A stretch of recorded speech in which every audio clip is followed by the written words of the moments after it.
വിശുദ്ധ യോഹന്നാൻ എഴുതിയ സുവിശേഷം അധ്യായം 20, 24 മുതൽ 31 ഉൾപ്പെടെയുള്ള വാക്യങ്ങൾ.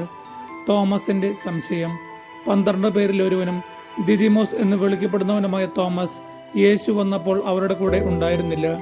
അതുകൊണ്ട് മറ്റു ശിഷ്യന്മാർ അവനോട് പറഞ്ഞു, ഞങ്ങൾ കർത്താവിനെ കണ്ടു.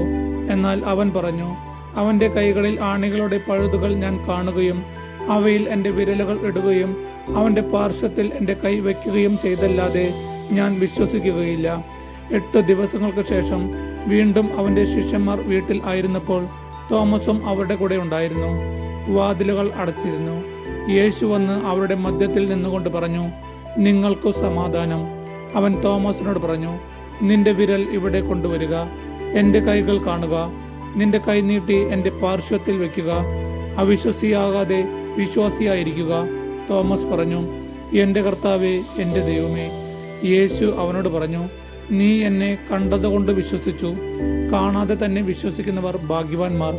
ഈ ഗ്രന്ഥത്തിൽ എഴുതപ്പെടാത്ത മറ്റനേകം അടയാളങ്ങളും യേശു ശിഷ്യരുടെ സാന്നിധ്യത്തിൽ പ്രവർത്തിച്ചു. എന്നാൽ ഇവ തന്നെയും എഴുതപ്പെട്ടിരിക്കുന്നത് യേശു ദൈവപുത്രനായ ക്രിസ്തുവാണെന്ന് നിങ്ങൾ വിശ്വസിക്കുന്നതിനും അങ്ങനെ വിശ്വസിക്കുക നിമിത്തം നിങ്ങൾക്ക് അവന്റെ നാമത്തിൽ ജീവൻ ഉണ്ടാകുന്നതിനും വേണ്ടിയാണ്. നമ്മുടെ കർത്താവായ യേശു മിശിഹായ്ക്കും സ്തുതി.